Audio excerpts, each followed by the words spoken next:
Hello and welcome. Thanks for joining me here for a special episode of Embodied Astrology.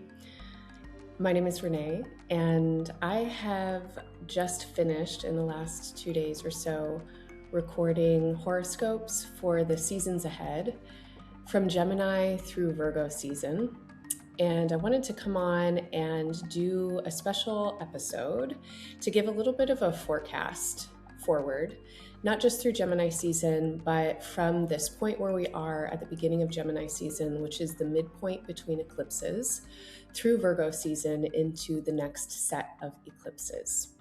I'm recording for you on the Moon's Day. It is Monday, May 18th. It is about 7:45 p.m. Pacific time. It is Taurus season, just the last couple of days of Taurus season. And Mercury has gone into Gemini, moved into Gemini last night.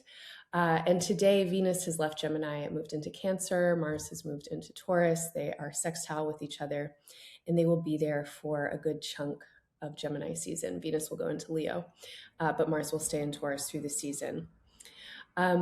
Mercury is going to make a sextile to Neptune in a couple of hours, and I have had a journey getting here to record this. I am in a major moment of transition in my life, and that means that I don't have a stable place to record. And so I am using the spaces that I have access to. And the space that I'm in tonight is a really beautiful space, as you might be able to tell from the little bit that you can see in the video. And I can see the sun setting through the windows of an old abbey, a church that I'm in right now. And I'm in the office of a beloved of mine. So I just want to say a big thank you to Ayana Kai and Sharita Town for letting me use this space to record this episode. And a little bit of the lay of the land. As I mentioned, I have just finished recording 48 horoscopes, so all 12 signs through 4 seasons. And that's quite an undertaking. I started to do batch recordings for multiple seasons last year because I, as an astrologer, am always timing my life with astrology. And I was looking at the astrology of the upcoming times and recognizing how it would be influencing my chart and predicting for myself that I would be in an unstable situation. And that has come to pass also through my planning and strategy. It has also been somewhat intentional. But as a teacher of mine has said, and as I like to say, every time is a good time if you know what the time is good for. And where we are in 2026 and where we have been, I would say really since 2020, is in a time that needs us to be adaptable and ready to change and ready to meet the moment. And for those of us whose charts are getting heavily influenced, and you don't need to know your chart placements to know if you're getting a lot of influences, you can probably just feel it. It is probably a good idea to try to loosen up your life a little bit to allow yourself to change. And change requires presence. And so part of my batch recording strategy is to give myself presence. So I work intensely for a couple of weeks, do a bunch of recording, and then I have a different kind of rhythmicity in my schedule if I'm not planning for that every month. And it's also been a really interesting way to deepen into cycles of time and to also practice divination in a different way. I really have to let go of needing to know what's happening in the world and just tune in with energy. And for me, this has been a blessing, and it's part of what I'm trying to practice right now. So in the reading that I'm about to give, this will be a general reading for the collective that finds it. And this is for all signs. And this reading is going to explore some of what I think is most notable from now through Virgo season. And so, as I mentioned, Gemini season is the midpoint between eclipses. There were eclipses in February and March earlier this year, and there will be eclipses again in August. And the eclipses are in the mutable signs moving into the fixed signs. And right now we are in a fixed sign moving into a mutable sign, right now being the day that I'm recording for you. Cusp almost of Taurus season into Gemini. So I'll just do my thing. And my thing tends to be tangential. I love a good tangent and sensational. I think through the language of the body. So I'm going to describe sensations and energies. I will do my best to avoid forecasting world events or things like that. And we'll speak more to the energies that I feel. So take what works and leave the rest. Remember that not everything is for everyone, always, no matter who's talking or what they're talking about, and make the meanings that are most meaningful for you.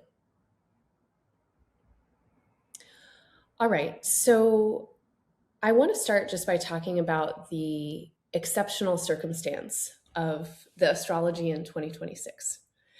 If you listened or watched your 2026 year ahead reading, I did those for all signs, also in a batch recording last Sagittarius season. You heard me say that 2026 is a pivot year or a keystone year.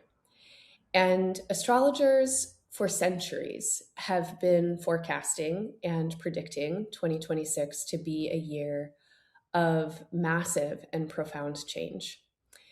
And we are inside of it now, or perhaps you're somewhere in the future listening back and reflecting.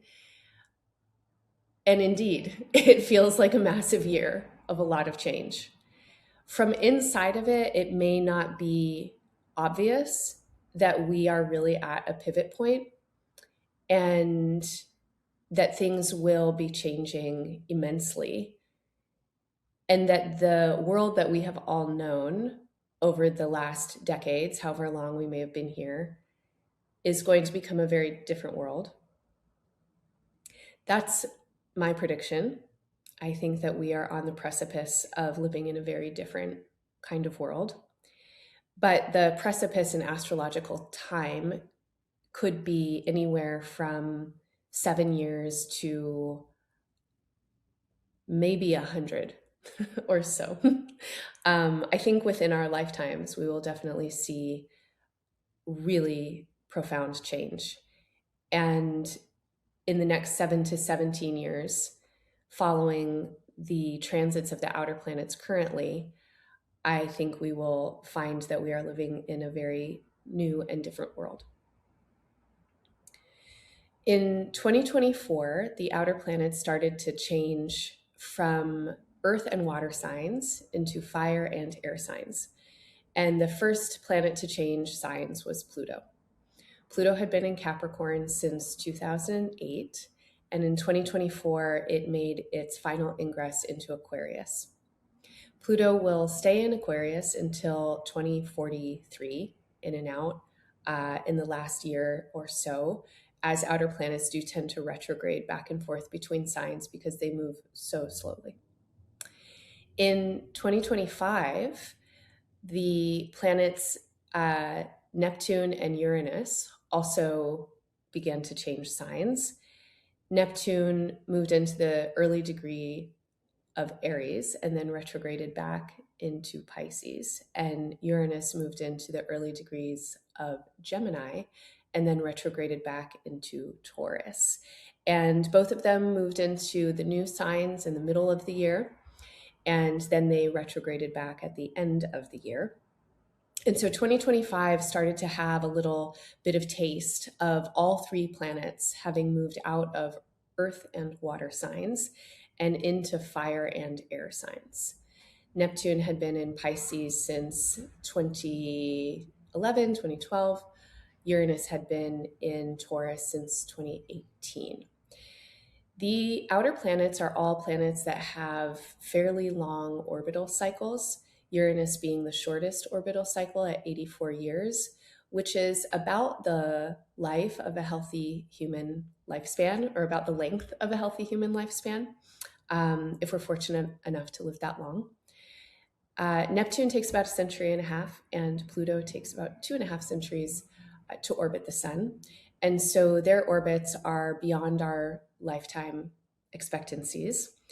And their orbits and tenures in any zodiac sign speak to generational and collective experiences. And as Stephen Forrest says, the outer planets are really weird. The influences of them, when we track them with astrology, are strange.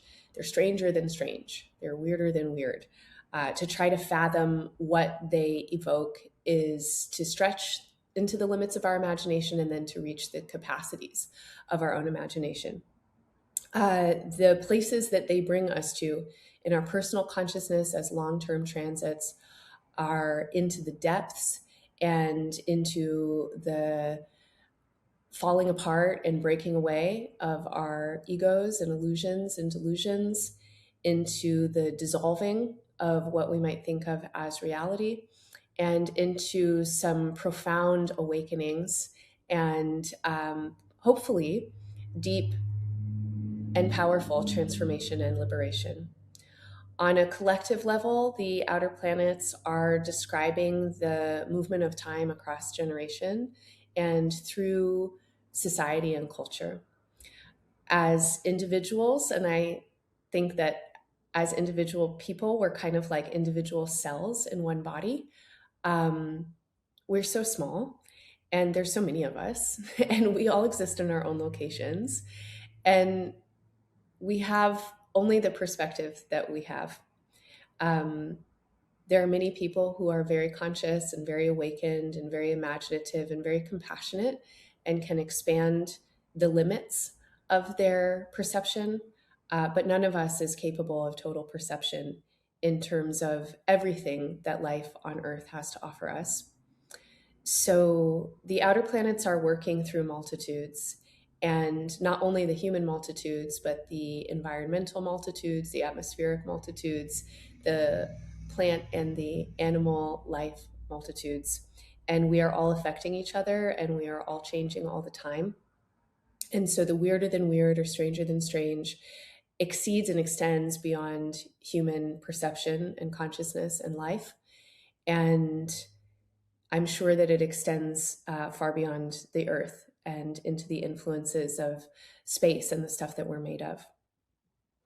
So in 2025, all of the outer planets started to resonate in their new energies, in fire and air energies. But then, as I mentioned, at the end of the year, towards October and November, Uranus and Neptune retrograded back into earth and water signs. So you might be able to recall what the middle of 2025 felt like for you. You could think about June or July through October or November, and just what was happening in your life. Was anything starting to change? Were things beginning to accelerate? Were different kinds of momentums starting to make themselves known in terms of what was accelerating? Were some things becoming less sticky in your life and losing their grasp, perhaps, on the material foundations of your attachments or realities? In October and November, they both returned to earth and water signs, and they were there until fairly recently. So Neptune moved back into Aries in January of 2026, and Uranus has come back into Gemini as of late April 2026. So between the end of 2025 and the beginning of 2026, you may have also noticed a little bit of a receding kind of quality of whatever may have accelerated or started to change in the middle of 2025. There may have been issues in the realms of earth and water that needed you to attend to them. And symbolically speaking, in astrology, the realms of earth and water are the realms of the material and the emotional. And so, in the physical and in the relational, you may have been dealing with some things. And the physical includes all things physical: your body, your stuff, your money, your house, the earth, the land, etc. And relational includes all of your bonds and your feelings, your internal experience, emotional, psychological experience, etc. In January, Neptune entered Aries, and then in February, Saturn also re entered Aries. Like Neptune, Saturn had a brief visit to Aries in 2025. And for the last 2.5 years of Neptune's tenure in Pisces, Saturn was there as well. Now, Saturn is a slow moving planet, but not nearly as slow as the outer planets. It has a 29-year orbit around the sun. And Saturn comes into contact or into conjunction with Neptune once every 37 years. And the Saturn Neptune conjunctions are historic events. They are times on Earth that are full of world building, but also world ending. There are times when empires fall apart, when boundaries are blurred and sometimes dissolve and sometimes are erected. They are often times of obscuration, of deeper intentionality when it comes to the forces of colonization and war. They are times of mass imagination when a lot of people can feel that palpably the world is changing. And Saturn represents a kind of bridge or linking between the outer planets and the inner planets, or between what we might think of as transpersonal and personal. Saturn links the energies of Neptune into our personal lives by making Neptune's resonance palpable. Neptune was actually discovered by astronomers and space scientists when it was conjunct with Saturn. And this might be a little bit of a symbol of how Saturn can make Neptune real. Some of Neptune's key words include illusion, delusion, confusion, fog. It can be linked with a very subtle resonance and a vibratory quality that can be really hard to put your finger on. It is said to manifest through our dreams, and in medical astrology is linked with the pineal gland, which is the guardian of the liminal state into the dream world.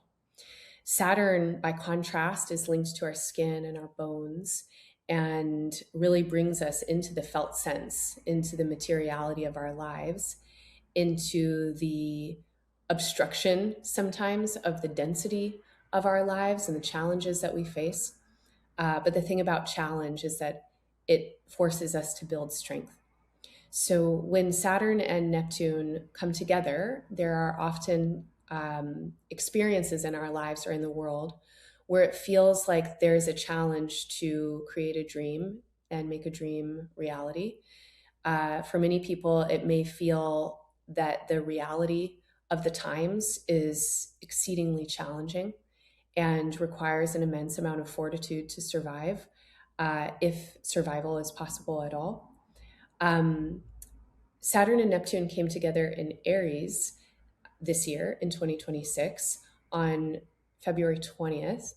And they came together at the very first degree of Aries, which is the first degree of the zodiac itself. And this is notable. I don't exactly know when the last time this conjunction happened at this degree. I've heard that it was in the BCE, and I've heard that it was at a time when patriarchy was beginning. Now, I'm just going to leave that there because I don't have my references on hand.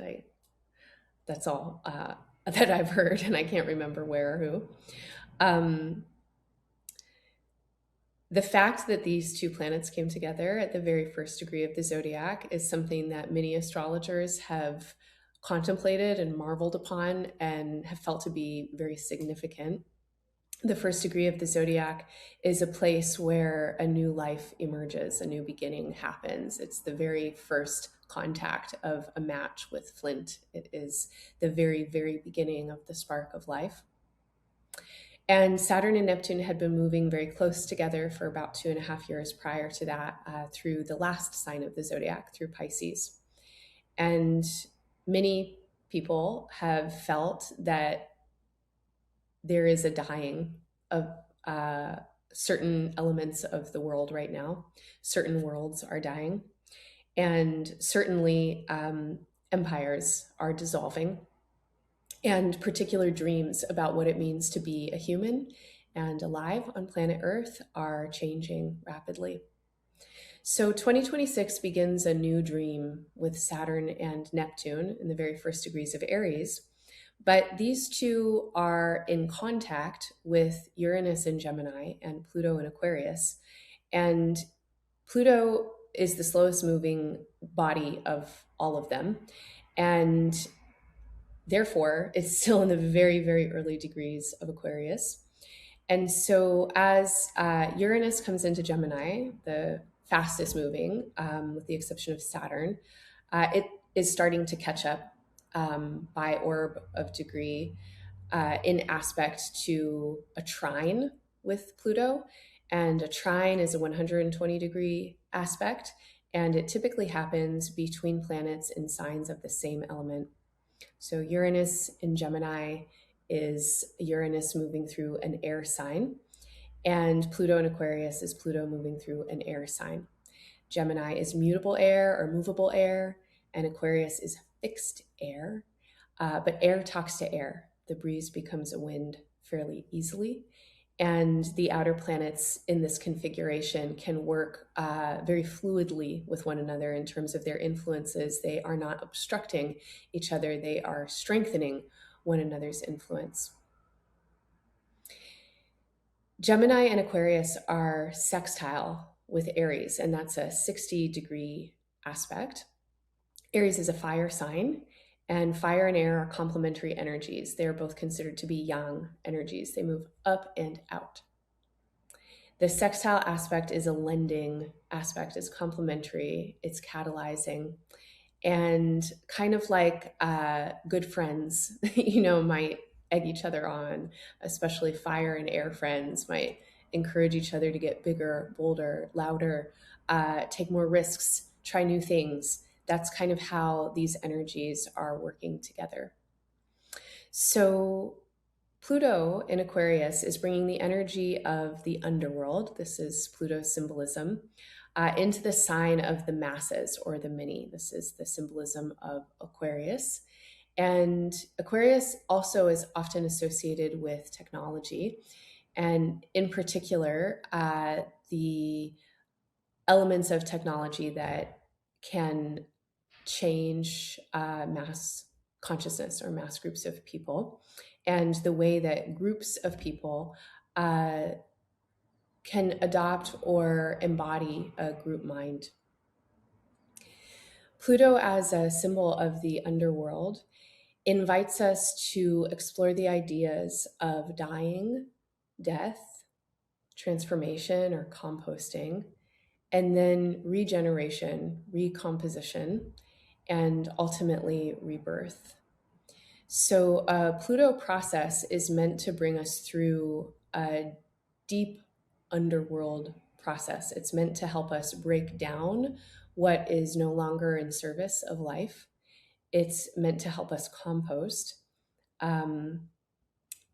Compost is stinky stuff, but also very valuable and certainly essential for regeneration and recomposition and rebirth.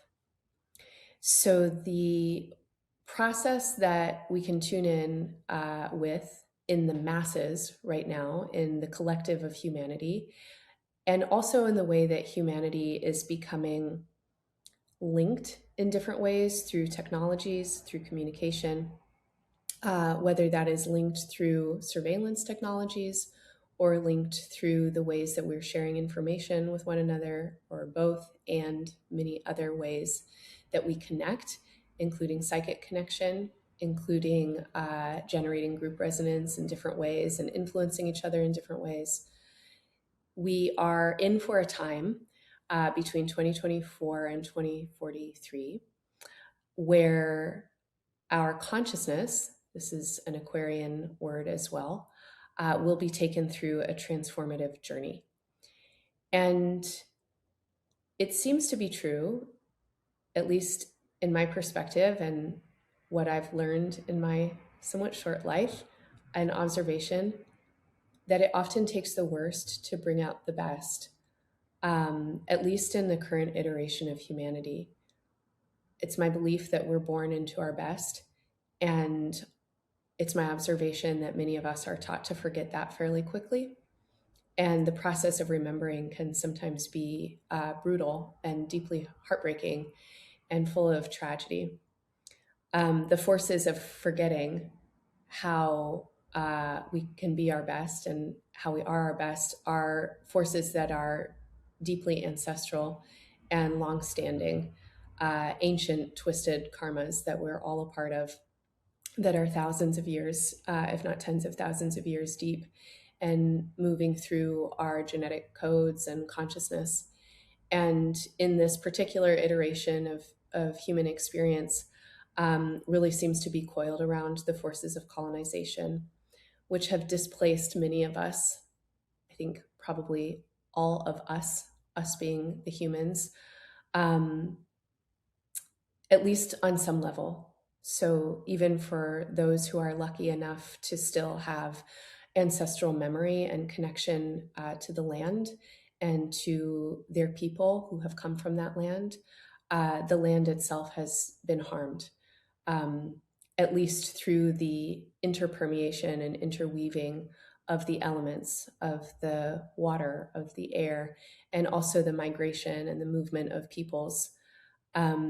There is not a soul on earth at this point who doesn't bear the trauma and tragedy of colonization and their imprints. And these traumas and tragedies served to dislocate us. They dismember us. And we forget that we belong to one another, and we forget that we belong to the land and to the earth.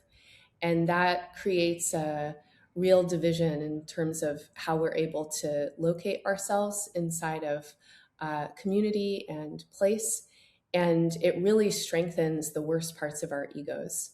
So it strengthens the ways that we can other each other, which is then what allows us to kill and torture and enslave one another.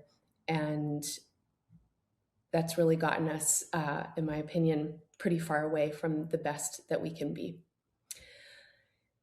So here we are in 2026, and the worst of human potential is certainly palpable inside of a global human experience, but maybe also so is the best. And it's my belief that we have begun our underworld process and underworld journey. And there are many who are here who we're always remembering and always seeking remembering.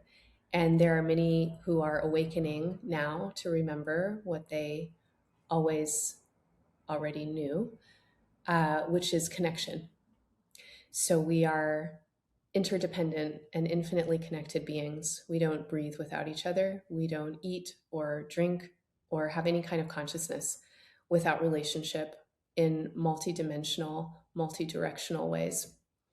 And that is what I believe the future is remembering, and where we are headed is towards reconnection, regeneration, reunification, and remembering of human consciousness with the greater consciousness that we are part of, which includes the earth and all that the earth is made of, because the earth is also a body in space. So we have Neptune, dreams, fantasy, imagination, illusion, delusion, in the sign of Aries. And Aries, as a fire sign, represents a self, a singular self, a body, a me, a you. Aries wants to exist, and all of us have Aries in our charts. And to exist in a human life on Earth is dangerous and challenging, and it's a fight. And so Aries brings us to the fight. Aries is a warrior energy. But to exist in a human body on Earth is also potentially a fabulous and extremely enjoyable thing. And there are lots of pleasures here on Earth and many things that we could desire. And so Aries is also a lover and full of desire and full of passion. And this is about getting what we want as well. So we might think about Aries as life impulse, the life impulse to live. And that life impulse to live is getting catalyzed. It's getting the friendly and sometimes a little bit of competitive or mischievous nudge from Pluto in Aquarius, and also now from Uranus in Gemini. Now, Uranus has recently entered Gemini. As I'm recording for you, it hasn't even been a month since Uranus has come here now to stay, and it will be here for 7 years until 2033. I don't know if I said that Neptune will be in Aries until 2038. Uranus is considered to be very resonant with Gemini as a sign. Some astrologers will say that Uranus is a higher octave of Mercury, and Mercury is considered to be the ruler of Gemini. In our bodies, Gemini rules the nervous system. It rules thinking and conversing and language. But before it gets into communication, Gemini is an energy that has to do with meaning making and putting information and data together. And we pick up information and data through all of our sense organs, and then we tell stories about all of that information. And then we translate those stories into the ways that we act and behave and communicate through gesture and tonality and facial expressions, and of course, words. And all of this is Gemini's terrain. And Mercury is the mover of all of this. So we might think about Mercury as a symbol of an electrical conduit. I love Mercury's symbol. Mercury is the planetary psychopomp. They are a dual natured being, and they travel betwixt and between the worlds. They are equally welcome and at home in the lands of the living and the lands of the dead. And Mercury in this way travels in our consciousness between what is conscious and what is unconscious, and in the ways that we tell stories and make our life meanings out of stories. Mercury is the interlocutor. So it accesses information that is part of the deep past in terms of collective symbolism and story that resonates across time and space and through culture and society and families. And then it tells us stories about who we are and what we're experiencing. And it engages all of our senses and sense making, world making, and word making. So Uranus, as a higher octave of Mercury, rules electrical impulses in a big way. And the awakening factor of consciousness when suddenly we are struck. And where Mercury might help us put together data and tell stories and engage our senses and consciousness in kind of multiple directions at once, Uranus invokes and inspires a kind of whole system synthesis. And sometimes you'll hear astrologers talk about Uranus as the light bulb going on, the aha moment, the Einstein moment. And ideally, we can work with Uranus in these ways to really awaken our consciousness and realize what thus far has been beyond the logic or rationale of what we are able to perceive through our tired old stories, and what's next. So Uranus was in Taurus since 2018, but after its little brief entry into Gemini last year, now it has come into Gemini, and it will be here for about 7 years. Now, Taurus is a very different energy than Gemini. It is a slow moving, dense sign of the earth, and it doesn't change very easily. But Gemini is a fast moving air sign. And Gemini is mutable air, so it changes very easily and it moves in multiple directions all at the same time. as a symbol that relates with our nervous system and synapses and neurons and sense making and storytelling. You can imagine the multitudes and variability and possibilities that Gemini likes to play in. And so Uranus in this space is bringing this vibe to the collective, as well as to wherever Gemini may be in your chart. So these are the outer planets, and this is their situation in 2026. They have come into a minor trine or a talent trine. Uranus and Pluto are trine with one another. They are sextile with Neptune and Aries. All of their energies are flowing very quickly and rapidly. And Saturn is there this year as well. Saturn will start to separate fairly quickly, and by 2028, we'll move on and into Taurus. But for now, Saturn is there as well. And so there is, of course, always a challenge with Saturn, but the challenge is to make things real. And it is also the support that we have is to make things real. So we can make a lot of strange things, stranger than strange things, real in 2026, as all of these outer planets talk so fluidly and quickly to one another. And I think that there are many new ideas, massive transformations in human consciousness, and bold new beginnings that really want to take shape. And Saturn would like to help us move through the portal into the manifestation and creation of it all. And it will be labor. It will be work. And that is one of the most important things about 2026 is we have to be for real about it. It's a good time to be serious in playful ways. Playful energy is definitely one of the best ways to get things moving right now. Playfulness is very exciting. It is attractive. And I would say it's a lot more alluring and potentially transformative than fear. And playfulness also deeply resonates in the fire and the air modalities and will be an even stronger influence later this year, or not so much later because it's happening in the next few months. And this is part of why I'm recording for you.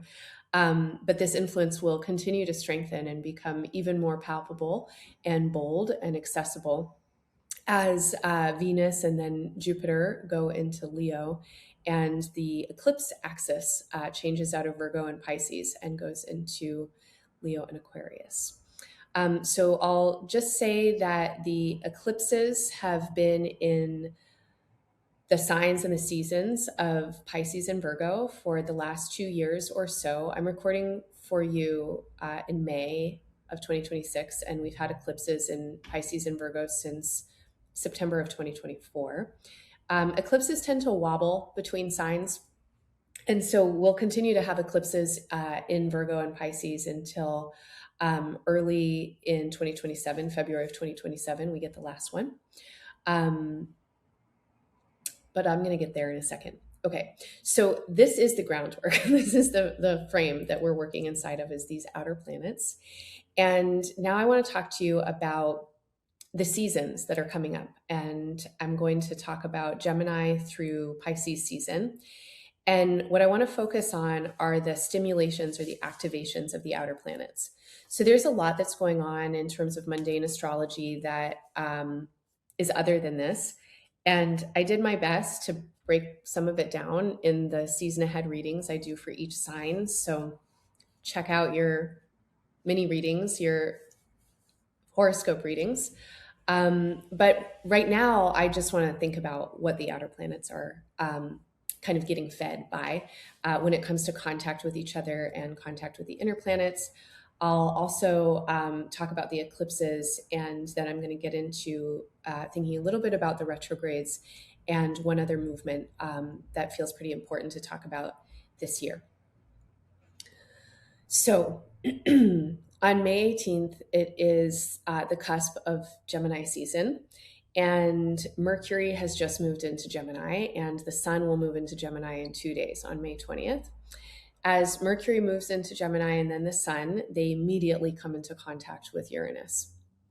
After they come into contact with Uranus, they immediately go on to sextile Saturn and Neptune, to square the nodal axis, the eclipse points, and trine Pluto in Aquarius. So between basically today or yesterday, we had the first contact of Mercury with Uranus, so May 17th and May 26th. Mercury and the Sun are activating this minor trine, and they're activating the configuration from the sign of Gemini. Mercury is at home in Gemini, so it is very strong there. It's very fast there. It's having a good time. And this is a lot of new connections potentially. So again, this is a sign and energy that rules our neurons and nervous systems, our thoughts, our communications, and the ways that we put information and data together. And the world is changing, and so are you. And so the beginning of Gemini season might feel like you're being impressed by a whole lot of new possibilities. Now, as I said, we are at the midpoint between eclipses. And we had eclipses earlier this year in February and March, and we'll have eclipses again in August. And as the Sun and Mercury come into contact by square with the nodal axis, Venus and Mars are also changing signs. Venus is moving into Cancer, and Mars is moving into Taurus, and they are coming into contact with the nodal axis. And Venus is squaring Neptune in Aries, and Mars is moving towards a square with Pluto in Aquarius, also within this period of time. Venus will square Saturn a couple of days later, so we could even include up through the 28th with this kind of first blast of outer planet stimulation by the inner planets. And I feel like the eclipses are important to bring in here because the eclipse axis is said to drive evolutionary momentum. And there is a feeling of inevitability when we're working with eclipse energy. And basically, it's the things that are happening had to happen because of everything that has happened before. And so there might be, certain circumstances that we're watching play out in the world, and our hearts are breaking, and we're wondering, like, how is this possible? How could this be happening?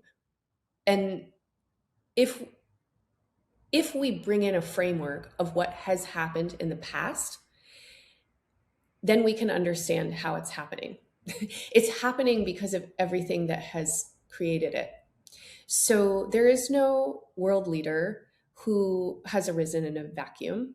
If there are world leaders out there and we look at them and we say, oh my God, they're so terrible. How could anybody, vote for them or allow them to stay in power, da, da, da. Just think of them as a pimple. Think of them as a zit, right? Like pimples emerge in the skin because of deep toxins in the body that are pushing their way out to be expelled. And they are not entities in and of themselves. They're created by something that is systemic. So what the eclipses kind of highlight and amplify is this feeling of inevitability, that things are going the way they're going because of everything that has happened and everything that has brought us here. But the thing about eclipse energy is that it also heightens our consciousness around that inevitability and pattern and sense making. And because of the outer planet configurations, and because we're working with Mercury right now in its domicile in Gemini, and the Sun is there, we have a lot of consciousness. And we're actually living in a time that is full of information, and it's full of people teaching each other. Gemini loves to give and receive information, and it's resonates with education. And Aquarius also is an energy that loves to disseminate information. So we are living in a time of mass disinformation, but we're also living in a time of mass co-education. And there has always been misinformation. In my opinion, the Bible is the first published work of misinformation. It's a retelling of stories that have been retold and separated from their larger context. and then continue to be retold and misused for thousands of years. So, misinformation is nothing new inside of human consciousness. Storytelling has always been part of how we form societies. And we're living in a time when there is also a lot of collective education and re education. And many people are coming into consciousness in new and different ways.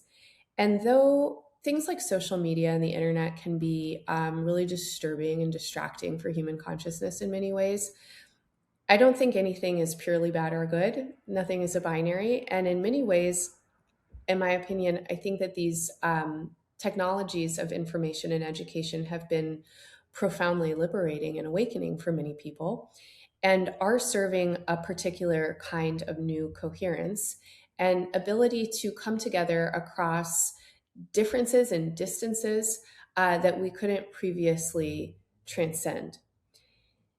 Yes, they are heightening certain differences and distances, and they are amplifying certain kinds of misinformation. So nothing is a binary.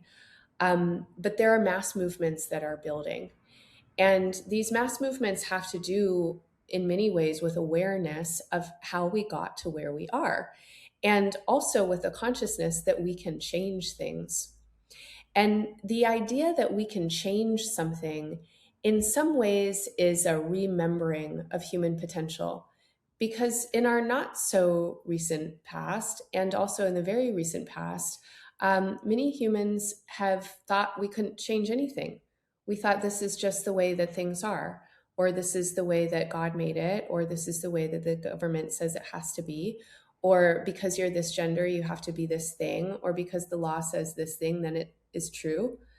And though there have always been those who are rebellious and disobedient and don't believe certain things, we're also living in a time when more and more of us are rebellious and disobedient. And this is part of the energy of these outer planets. So, good trouble is on the way, in my opinion. And I think that this is definitely a time when new worlds are being built because new words are being spoken. So, new wording, new worlding. We're telling different kinds of stories about who we could be and what we could be. And the nodal potential, when we tune in with that eclipse energy, is the potential to awaken to something and then to change course. And so, just because things have happened in a certain way and it brings us to a certain moment of inevitability, doesn't mean that they have to keep happening in the same way. In fact, the inevitability might be that we are ready for change. Just a thought, take it or leave it. So, that's the last week or so of May. And then we head into June. And Mercury will move into Cancer, where Venus is as well. And it will square Neptune and Saturn. It will trine the North Node and sextile the South Node. Venus and Jupiter will come together around this time.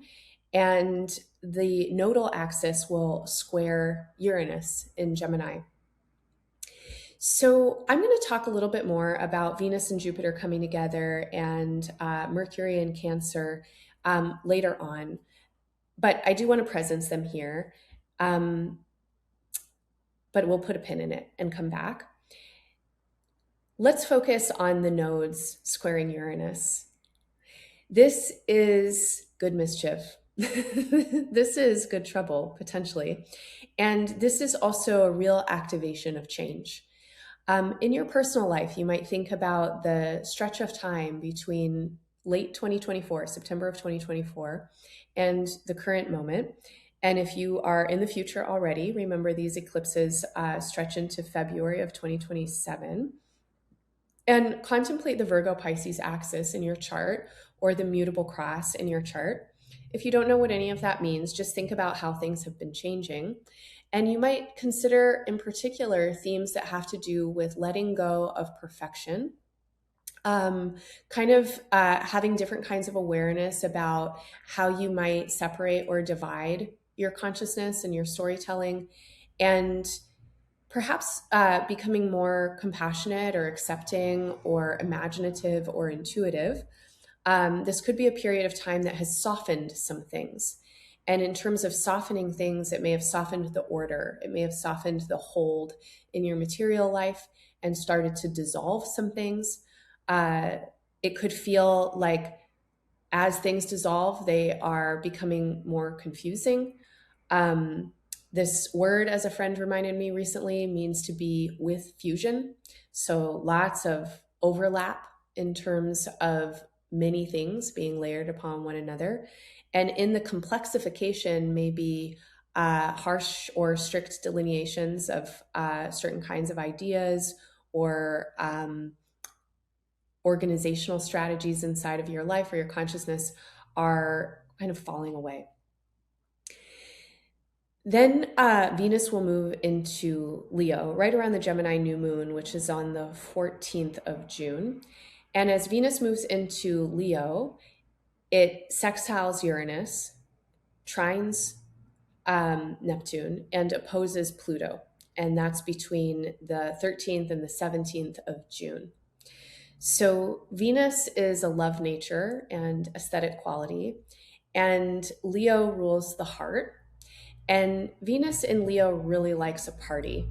And we are in the middle of Gemini season, and it's also Pride season. Happy Pride out there.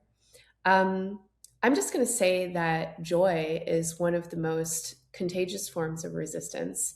And Tony Cade Bombara said, we have to make the revolution irresistible. And I believe her. Having experienced angry activists a lot in my life and really having felt the kind of palpable fear and othering and anxiety that aggressive activism has, which isn't to say there's not a place for it, by the way. I'm not saying that. I'm just going to say that we need joy. We need songs. We need dances. We need art. And artists are so important, which is why fascist and authoritarian regimes often try to control art very quickly, because freedom of expression threatens homogeneity. So if you want a role in the revolution, express yourself and express yourself from your heart. And especially with Venus and Leo during Gemini season, it's a great time to do things that help people come together for heartful expression, like dance parties or karaoke or something like that. But give it a purpose. Do things like fundraising for mutual aid or sharing information that maybe helps people make good trouble, or shifting perspective and educating and opening up possibilities. And remember to invite people in. We'll build momentum and we'll build resilience the more that people feel that they belong and are loved and seen and celebrated inside of collective spaces. So, though Leo can express itself sometimes very dramatically and with a lot of fire, and especially in the opposition to Pluto, Venus opposite Pluto, I think there's a lot of energy to stand up against what feels wrong and to push back against what feels like dominance and oppression. I would encourage all of us to see in each other um, what's good. Try to uplift the best potentials in yourself and in others. And if you're being shown um, what's not the best potential, don't mirror that in yourself. Do something else. Make the revolution irresistible. All right, so then we'll move into Cancer season, and Cancer season begins on June 21st. And as the sun moves into Cancer, it aspects the nodes right away. So it trines the North Node and sextiles the South Node. And then it moves into a square with Neptune. And later on in Cancer season, it will move into a square with Saturn. But it's in the first few days, the 21st through the 25th, that it aspects the nodes and squares Neptune. And July 6th, it will square Saturn. Now, July, as we move towards July, really starts to activate the outer planet configuration. Um, Mars will move into Gemini on the 28th of June. And just like Mercury and the Sun did in Gemini season, as Mars moves into Gemini, it comes into contacts with the nodes. It makes a conjunction with Uranus, it sextiles Neptune, and it trines Pluto. And this is all between June 28th and July 6th. During this time, Jupiter will also move from Cancer into Leo. And then Jupiter will start to move into an opposition with Pluto. That isn't exact until later on in July, around the 20th. And as Jupiter opposes Pluto, it will simultaneously trine Neptune and sextile Uranus, because the outer planets are becoming tighter and tighter in their orbs of perfection in terms of their aspects with each other, which up until this point have been close, but we haven't yet had them be exactly in aspect to one another. So the first week or so of July and the last couple days of June are really powerful energetically. I will also say that on the 29th, Mercury is stationing retrograde in Cancer, and there's a full moon in Capricorn. And I'm going to come back to talk more about the Mercury retrograde, as I mentioned before, but I just want to presence that as Mars is squaring the nodes and Jupiter is entering Leo, Mercury is also stationing retrograde.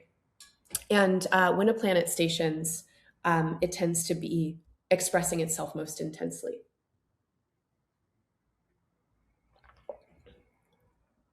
All right, so Mars activates and it heats things up. It rules our action potential, and it really wants to take action. And what does it want to take action for? It wants to take action to fight, flight, fuck, get what it wants. Warriorship, again, strong theme for Mars as the planetary ruler of Aries. Passion, strong theme, definitely as the planetary ruler of Aries and Scorpio. But Mars is in Gemini, and so things can pop off in a lot of different directions. And this may be a time when things are popping off all over the place. And so many people have talked about, the transits of Uranus and Gemini and Pluto and Aquarius relating with times of war and civil war, as well as revolutions. And this is true. So the cycles of these planets in the signs that they are in historically do correspond to these types of times and events. But because of the configuration that we're seeing right now, it's also likely that whatever the events are won't be concentrated in just one place, but will be in multiple places. And it's also likely, because of who's playing here, like what planetary actors have roles and what their roles are, that we might have all kinds of people joining in the situation. And it's also likely that we probably can't predict what's going to happen. So these influences are unpredictable. That's part of their nature. And there was a meditation that I offered some weeks ago from Resma Menachem, who I believe is one of the great teachers of our times and has done a lot to prepare many people for these times and to help us stay in practice. And he encouraged us to contemplate and repeat to ourselves and notice how we feel and notice the kind of images that come up and the meaning making that we do and the behaviors that we feel ourselves compelled for and the emotions and sensations that we're aware of and what we can imagine when we tell ourselves that these are times that are full of peril and full of possibility. And none of us know what's going to happen, and we can't control it and we can't plan for it. And the best any of us can do is show up with our best selves. And I believe that to be true. I said in your season ahead horoscopes multiple times to multiple signs, the worst thing you can do right now is nothing. The absolute worst thing you can do right now is stay at home feeling scared about what's happening out there in the world. The best thing you can do right now is get engaged somehow. And the absolute best thing that you can do is get engaged in ways that resonate with your heart and with your love and help you connect with meaningful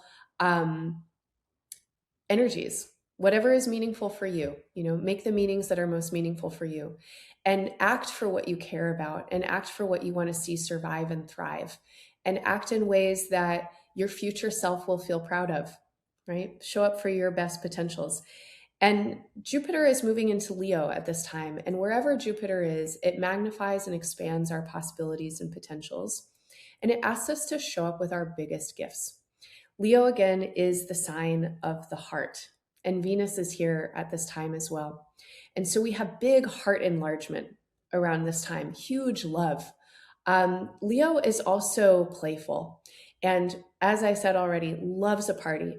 Now we are in Cancer season. It's not Gemini season anymore, but Cancer loves a gathering and loves to feed people and loves to help people feel that they belong and that they have what they need.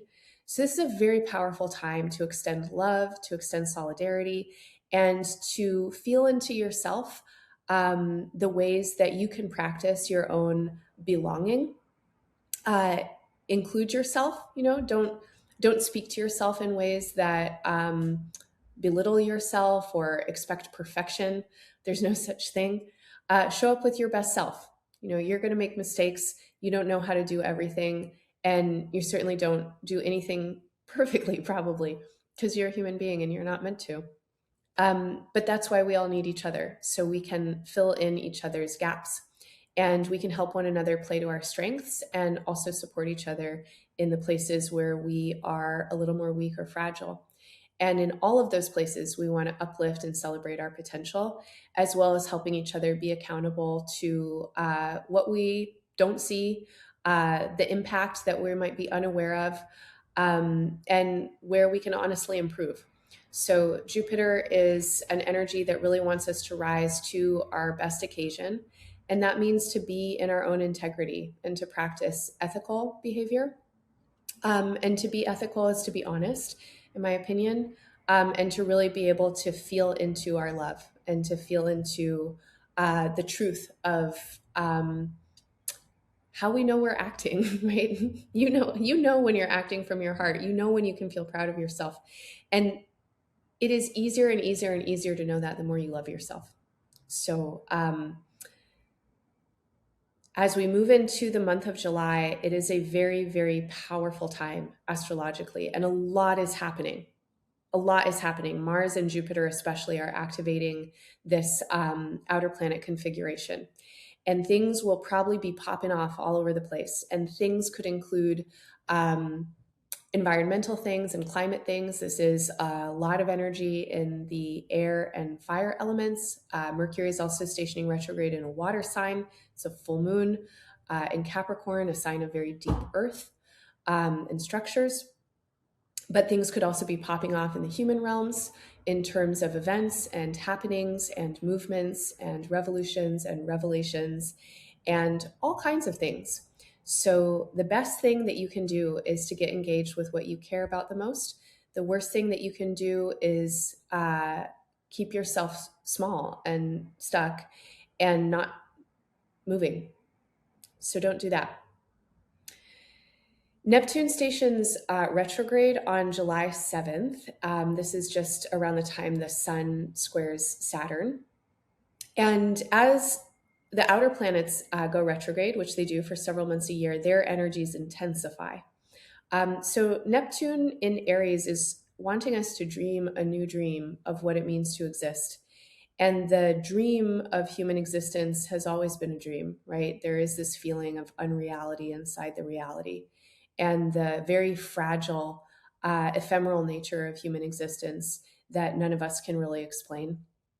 And so unreality may start to feel a little stronger around this time. There may be an uncanniness to things. But I will say that I think for many people, this is also very deeply a time of spiritual awakening and spiritual warriorship, and an initiation into a new consciousness and a new dream. Venus moves into Virgo right around that time as well, July 9th. And then Venus will square the nodes, and Venus will square Uranus. Excuse me. Venus will be conjunct with the south node and oppose the north node, north node, and then square Uranus. This is coming as Mercury forms its retrograde conjunction with the sun, its cazimi, on July 12th, and it's right before a Cancer new moon. Virgo and Cancer are complementary energies to each other. I will talk more about the Mercury retrograde soon, but I will also say that this is a powerful period of change. And coinciding with this kind of deepening spiritual awakening influence of Neptune, Venus in Virgo is an influence that really asks us to feel into our devotion. It's big devotional energy. And so if you feel yourself aligned with a cause that is bigger than you and really wanting to devote yourself to that cause, this would be a very powerful time to meditate on it. This has been a practice that I've been really trying to focus on for some time now, is imagining what I'm here for that's far beyond me, imagining what I can send love to 500 years from now. And it's deeply motivating and deeply inspiring to think about the ways that I will be completely forgotten, but may also subtly influence energies, hopefully in very good ways.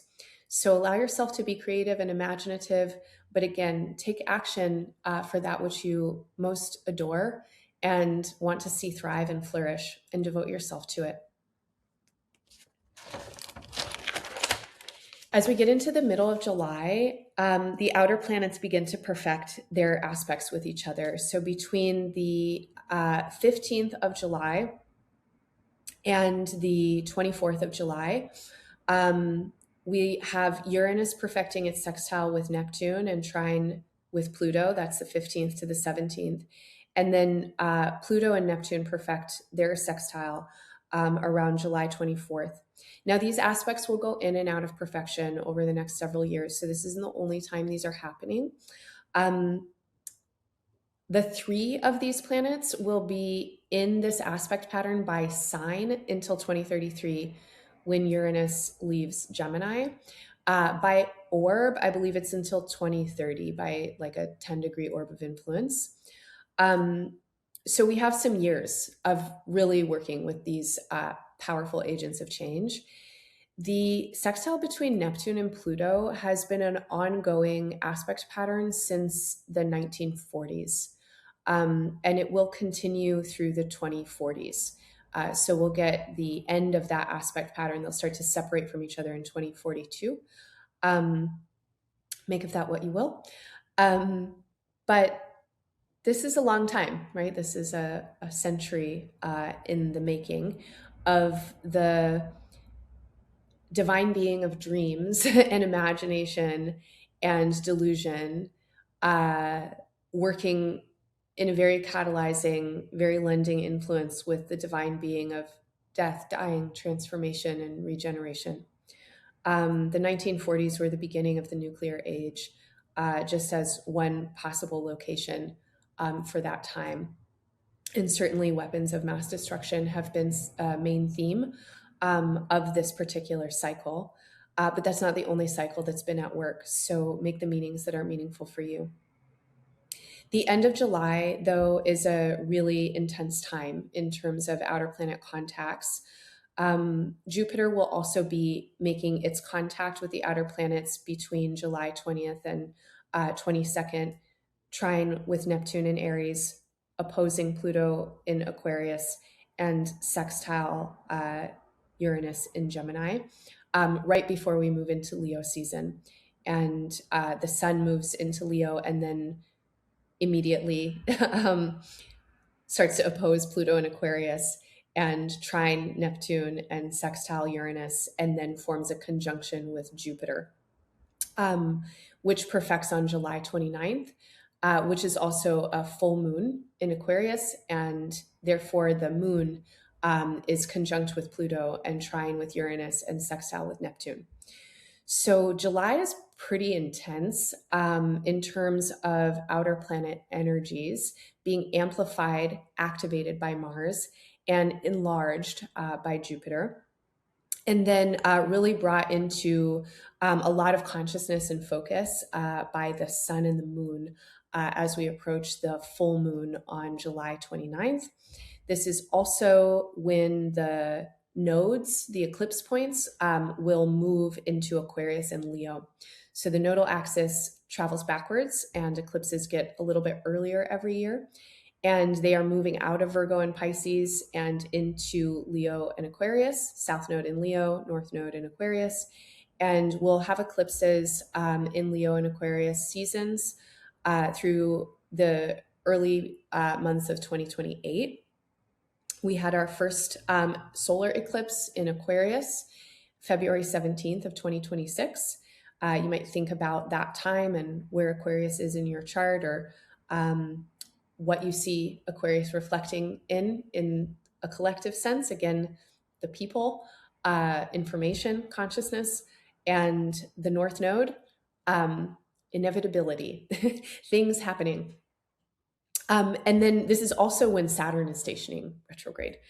So between the 26th and the 29th, pretty powerful. I mean, before that, so from the 15th of July through the 29th, all the outer planets perfecting their aspects, Jupiter coming into the mix, Saturn stationing retrograde, the nodes moving into Aquarius and Leo, the sun aspecting the outer planets, and then a sun-Jupiter cazimi or conjunction on the full moon.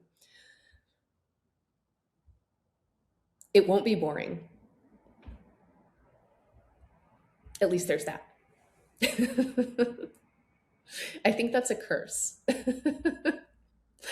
I believe that's a curse, right? I feel like I heard that somewhere. It's like, may you live in interesting times. This is like a hex or something. And here we are, in what some people might call the end of the Kali Yuga, or the age of mediocrity and suffering, really going out with a bang. But hopefully the age is changing. And again, in my opinion, it takes the worst to bring out the best. And this is a time of heightened polarities, really heightened polarities. And we will probably be seeing that. The influences that we're working with are definitely influences that tell stories of intensifying authoritarianism and fascism and dominance, but they are also stories that tell of wild, wily humor, mischievous tactics and strategies, collective rise of power, labor strikes, walkouts, global solidarity, and evolution and revolution. So again, the best thing that any of us can do is rise to the occasion of our best and really give what we have. And Jupiter in Leo, as it comes into the heart of the sun for this full moon in Aquarius, really, in my opinion, wants to remind us that the best that any of us have to give is the thing that feels the most joyful, authentically joyful. And so what makes your heart swell and feel really happy? What gives you the feeling of being the most free? What allows you to feel the deepest, most expansive sense of belonging? When do you feel the most celebratory and in love with the world? Think about the activities and the times and the ways of being that have allowed you to feel like that, and then try to do those things and try to increase the possibility that others could do them with you. When we move into the month of August, Mercury will move into Leo and Venus will move into Libra. And then they'll start to aspect all the outer planets. So they'll do all the things, right? I don't need to keep repeating them.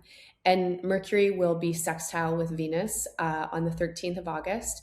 And they'll be aspecting the outer planets between August 9th and 21st together. Ping, ping, ping, ping, ping, ping, one after the other. And this is also the time when Mars will move into Cancer after coming into contact with the nodes in the very late degrees now of Leo and Aquarius. Mars will trine the north node and sextile the south node as it leaves Gemini. And then it will move into Cancer and move towards a square with Neptune, which perfects on the 17th. And then in between all that, we also have an eclipse. So we'll have a solar eclipse in Leo. So I mentioned that we had the first solar eclipse in the Aquarius Leo axis back in February, on February 17th. Now we have a solar eclipse in Leo on August 12th. Check out the Leo Aquarius axis in your chart and think about the houses or any placements that you have there. Eclipses will happen here until January of 2028. So again, eclipses, the force of inevitability. Where the north node is in Aquarius is a place that we're moving towards. Where the south node is where everything has already happened. And we are being encouraged to learn and also to let go. And so in the Leo parts of your chart, you might think about how you can let go. And with Leo, what do we want to let go of?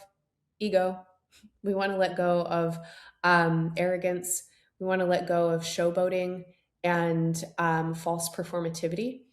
And with the North Node in Aquarius, what we want to move towards is solidarity and collectivism and really being here as the water bearers. That's Aquarius. Aquarius bears the water, right? And the place in our bodies that Aquarius rules includes the connective tissues, which move water throughout our bodies and allow us to be mobile and facile and also connected. And to be water bearers means that we carry the kinds of intelligence that allow us to be connected and to really feel our belonging together. So on a collective level, let's see if we can realize this as a mass human consciousness. What would it look like for humanity, like the human consciousness, to let go of its ego, to let go of its supremacy, to let go of its dominion over itself and the life that it is part of, and to really move towards solidarity with the life that it is part of. We don't breathe or eat or drink without all the other life on Earth. And human supremacy really has got to go. It's not a good look for us. It doesn't help us out when it comes to what would make us probably the happiest and bring forward our best. Then we enter Virgo season. And as the Sun and then Mercury pass from Leo into Virgo, they will contact the nodes because, again, the nodes move backwards. So they moved from very early Virgo Pisces into very late Leo Aquarius. And the Sun will be conjunct with the South Node and opposing the North Node the same day that Virgo season begins. That's August 22nd. And then Mercury will follow 3 days later on the 25th. And then Mercury will meet up with the Sun for a solar conjunction on the day of the full moon in Virgo. And Mercury's inferior conjunction was pretty close to the new moon in Cancer. The inferior conjunction happens when Mercury is retrograde, and the superior conjunction happens when Mercury is direct. And so there's some kind of process here underway of bringing something forward into consciousness from a feeling tone, Cancer, from the inner body, into a place where we can be practically applying and changing things in the material realm, which is Virgo. I'll, again, talk about the Mercury retrograde in just a little bit now, but this is the day of the lunar eclipse and full moon in Pisces on August 27th. And this is the second to last eclipse we're going to have in this axis. So we'll get another one or the last one in February of 2027. So August 27th, full moon lunar eclipse. And the full moon is amplified by the eclipse. Eclipses make lunation stronger. They increase the power of the tides. And this is a full moon that's also square with Uranus in Gemini. So really big change energy. Pisces, again, is a mutable sign. It's a movable energy and it's a water energy. So this is mutable, movable feelings. And Pisces expresses a collective feeling. So the feelings that pass between us here as cells in the body of Earth. And again, Uranus is in Gemini. insight, awakening, do something different. Let's change it up. What has been asking to change in your life since September of 2024? And what do you notice in the world has been changing? Again, moving towards something that feels kind of more dispersed, more dissolve, more imaginative, more intuitive, potentially more spiritual. Boundaries are softening with Pisces. And the full moon might amplify emotionality, but Mercury is also conjunct with the sun that day. And Mercury in the heart of the sun amplifies practicality. So there could be some pretty big breakthroughs here around intuition and intelligence guiding action. Worst thing any of us can do is nothing. Staying small and staying afraid. The best thing any of us can do is tune in with our best selves. And Pisces as an energy and Virgo as an energy anchor us into the devotional axis. So the best thing that any of us can do is bring our best selves forward. What are you devoted to? What is the larger love that you are in service to? Anchor your energies and intentions that way. Don't worry about being perfect or getting it right or knowing what you're doing even. Just do your best. All right, so then when we move into the month of September, Venus will move into Libra as of August 31st. And Mercury moves into Libra about a week and a half later on September 10th. Mars also is in Cancer at this point and is moving towards a square with Saturn. And then on the day of the new moon, the Virgo new moon, Venus will move into Scorpio. I think I said the wrong thing a minute ago. I did. I said the wrong thing. Venus has already moved into Libra. Pardon me. I told you that already. On August 6th, Mercury and Venus were moving together in Leo and Libra. What happens on August 31st is that Venus starts its pre-retrograde shadow. Venus will have a retrograde this year. So I'm going to get to that in a minute when I talk about Mercury's retrograde. I apologize for any confusion there. But Venus enters Scorpio on September 10th, and Scorpio is the sign it will station retrograde in. So Venus moves into Scorpio, Mercury moves into Libra, and Uranus also stations retrograde the day of the new moon. We've got a lot of things going on over the course of these next several months coinciding with lunations. It's pretty interesting. New moons and full moons are definitely times of kind of like peak consciousness in certain ways. So we'll see what this new moon is seeding and also helping us close out in terms of cycles closing and beginning at the new moon. Again, especially for the outer planets, when they go retrograde, their influences intensify. So Uranus is stationing retrograde. It is in a strong sextile with Neptune and trine with Pluto. Neptune and Pluto again perfect a sextile with each other around the 15th of September. And so as Uranus stations retrograde, there will probably be all kinds of things popping off. But the retrograde can also be a time when what has been happening in more kind of like fast moving, outward, external ways then begins to deepen and integrate or intensify internally. So we'll see what that's all about. And that brings me to basically the end of Virgo season, which is pretty much where I'm going to stop for now. But things will continue, and they'll continue in a big way with the retrogrades of Mercury and Venus. So I'll talk about that next. Got to keep sipping water. And that's one of the lessons of both of them, especially Mercury this year. So even though we have all this energy in fire and air, all three of Mercury's retrogrades in 2026 are in the water element. And I think that this is one of the most interesting kinds of things about the astrological pattern this year. is that the retrogrades are asking us again and again to come back to water. So fire and air energies move up and out. They talk about the domain of thought and communication and ideas and technology, inspiration, activation, etc. There's a lot of accelerated momentum in all of this fire and air. But water moves us down and in. And water is a technology of communion and coherence. It bonds things together. That is its power. And Mercury is consciousness, right? What are we bringing attention to?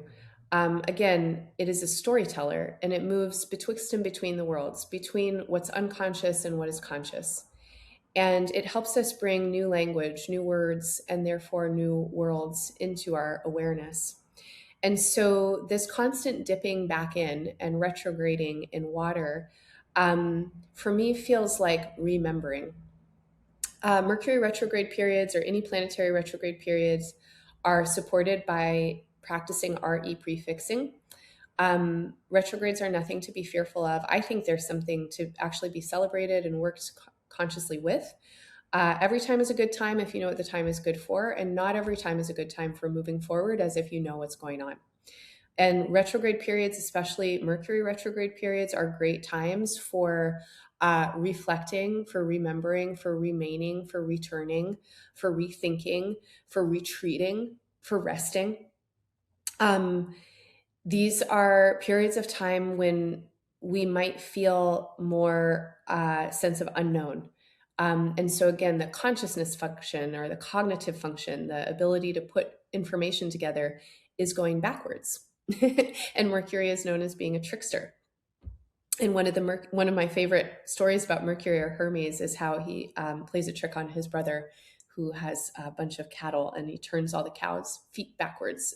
So when they walk forward, it looks like if you were following their footsteps, that they were walking in the other direction, and then his brother can't find his cattle because he's following the wrong pathway. And this might be a symbol for us to be thinking about with the Mercury retrograde. So oftentimes, we've read a symbol in the wrong way. And a Mercury retrograde is there to play a little bit of a trick on us. And it's like, haha, you followed that path thinking that it was the path that was going to get you where you're going, but it's not actually. And sometimes it's really good to be confused, right? Sometimes it's actually necessary for us to lose our way, because then it makes us pay attention, and paying attention in different ways, opening up our sense faculties, asking questions, investigating things, again, reflecting on something or remembering or repairing. These are things that human beings have to do. We can't just constantly be moving forward urgently all the time, thinking that we know where we're going. Sometimes we have to look backwards. And this is a powerful indicator, I think, in 2026 of looking backwards. So I'm thinking of the Sankofa bird here, and this idea that we move into the future by remembering the past, and we remember what we always already know in order to build what is new and what is next. And what we always already know is that we are connected. The first language that any of us speak is not language. It's connection. We don't learn words first. We learn vibration. We learn resonance. We learn a felt sense. And this is something that we have got to remember if we're going to survive on planet Earth in any way that's worth living through, surviving through. We've got to remember that we're connected. And I think this is what the Mercury retrogrades are doing in our lives. And it may be helping us, remember that we're connected through periods of heartbreak and something falling apart and mistakes and miscommunications, because grief and love are a pair. And sometimes things have to fall apart in order to be repaired and regenerated and rehydrated and revitalized. And these are some of my favorite words for Mercury's retrograde in Cancer: rehydration. Take your sips of water. So to go back through all this map, I'm going to say that Mercury comes into Cancer in the beginning of June. And it begins its pre-retrograde shadow as of June 12th. It will station retrograde on June 29th. It will be retrograde until July 23rd, and then it will stay in its post-retrograde shadow until August 6th. So the pre and post retrograde shadows are the periods of time that Mercury is traveling direct over the terrain that it retrogrades on. And it will be retrograde from 26 degrees of Cancer back to 16 degrees of Cancer. So it first passes 16 degrees on August 12th, and it moves past 26 degrees on August 6th. I think I said the month wrong. It first passes 16 degrees on June 12th. Excuse me. First passes 16 degrees on June 12th, and it leaves its shadow, passes over 26 Cancer on August 6th. Okay.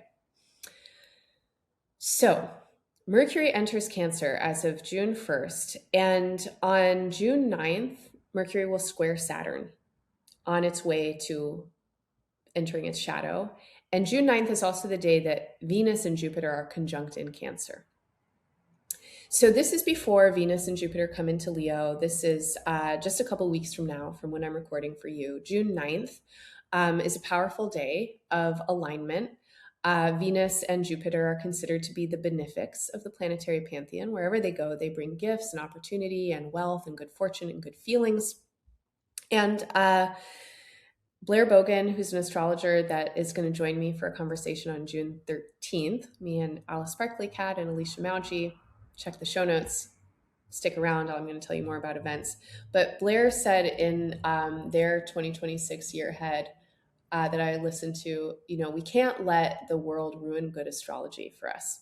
And they were talking about, I think in 2025, the Venus-Jupiter conjunction aligning with, I think it was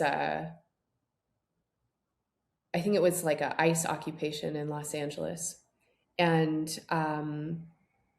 that's definitely a possibility with Venus and Jupiter in Cancer, because there's no such thing as a binary anywhere, including in astrology. So just because we have the benefics coming together doesn't mean it's going to be good, unfortunately. Venus rules wealth.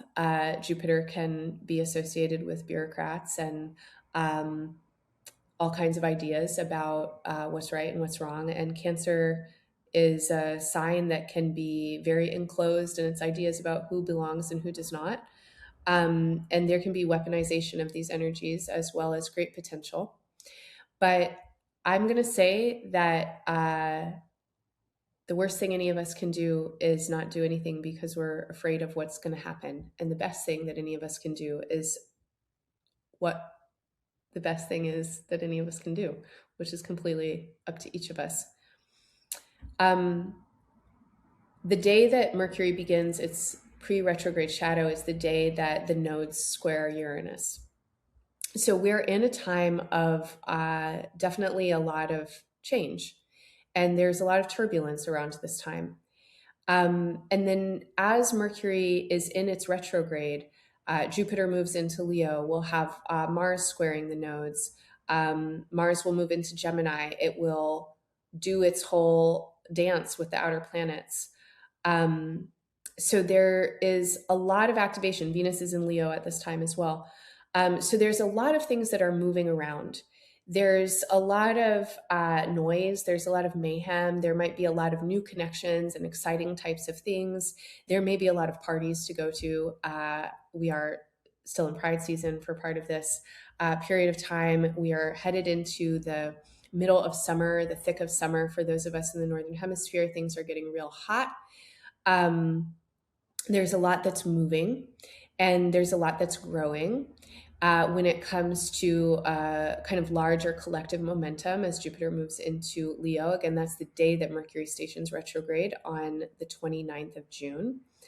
But then Mercury is retrograding in a place that governs the inner body in the felt sense. And I'm just going to say that I think that this influence is a great influence for us to remember our belonging. And that word itself, remembering, is bringing the members back together. And because this energy does come at a time of, increased heartfulness and also lots of new connections being made, I really want to encourage all of us to let the RE prefix be a time of revitalizing our connections, rehydrating ourselves. And how we do that with the water element is to allow ourselves to really feel our feelings and to be present with them. And especially if we're gathering together, to create context where people can feel feelings together and express feelings together in ways that can help feelings move and change. And art is one of the best ways to do that. Art and dance and music are such powerful technologies for feelings to be felt authentically and strongly, but also to be felt in ways that help us to move ourselves and move each other, and move the feelings past the kind of stagnancy or stuckness of the narratives that they sometimes get confined by. Mercury is conjunct with the sun on July 12th, and then on July 14th, there's a new moon that is basically conjunct with Mercury. This is the inferior conjunction when Mercury is retrograde, and this is while Uranus is perfecting its sextile with Neptune and trine with Pluto. So, this is a very powerful time of realization and recognition of deep feeling. And remembrance is a strong possibility, especially if we are trying to remember larger collective types of possibilities for ourselves. This is a great time to tell stories about what we already know. So, what have we already known about how to survive times of apocalypse? Because many worlds have ended, and many people have survived and transformed and traveled into new worlds and been aliens in new worlds, and then found their footing and remembered again and again and again and again. And so, how do stories pass knowledge along through generations? How do we remember the stuff and the substance that leads to our awakening? What might those technologies be for you in your frameworks, in your methodologies? For me, it's astrology, it's dance, it's song, it's art, it's storytelling. These are the things that I feel in my own body and bloodline and resonance and passion always bring me back. They bring me back to something that's bigger than me. So use this time to remember that Mercury retrograde is a very powerful time. And then Mercury stations direct basically the first day of Leo season on July 23rd. And um, as Mercury stations direct and starts to move out of its shadow phase, August 6th, this is when Jupiter and the Sun are coming together, which is a very powerful signature of truth. Truth, of course, is subjective. There are many, many, many, many truths, not just one. And though we might live at a time when some people are saying there's just one truth and they're the ones that have the, be all, end all, last word on it, that's a lie. And the truth is that none of us breathe without the life that's here on Earth. And we don't survive without each other.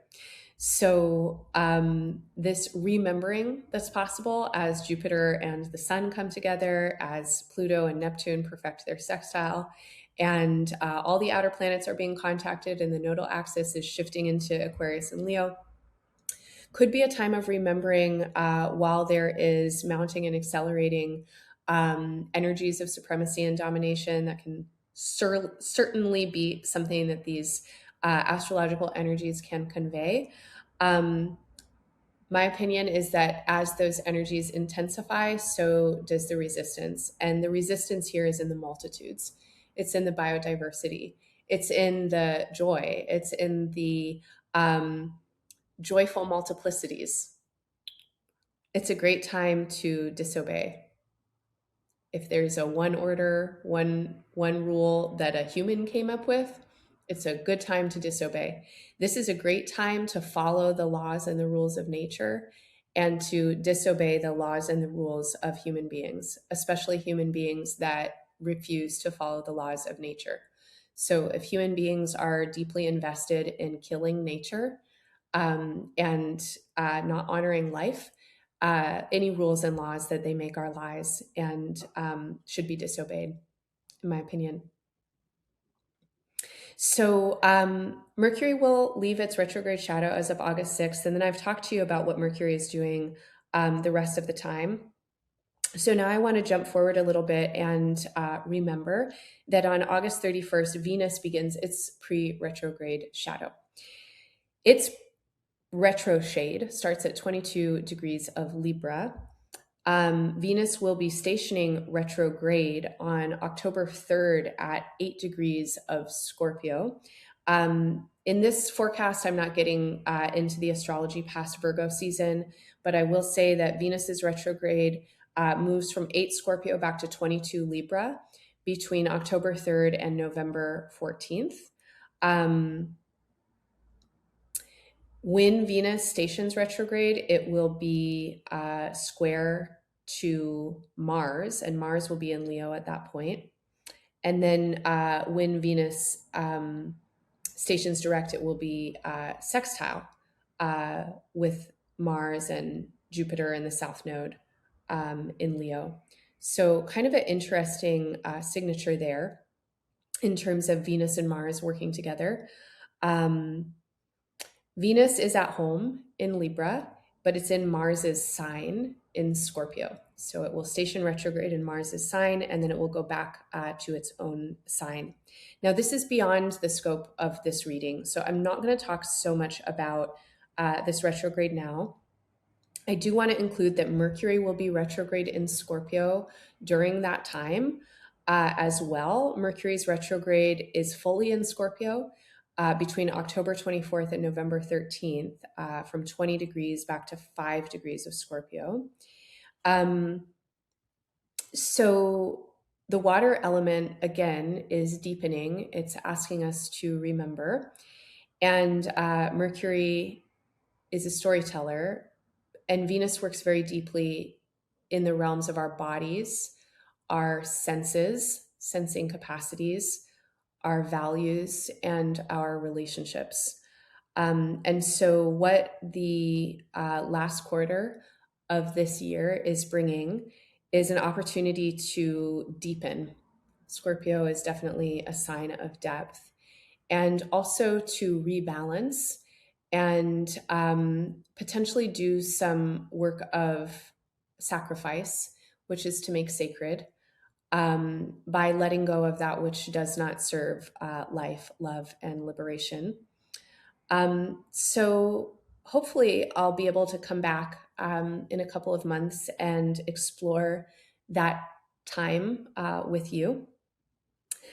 But I'll pause for now because I'm almost at 2 hours and reaching the end of what I wanted to say.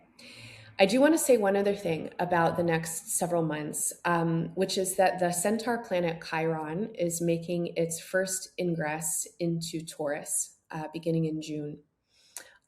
Centaur planets are interesting bodies. They have highly elliptical orbital patterns. They spend a really long time in some signs and a very short time in others.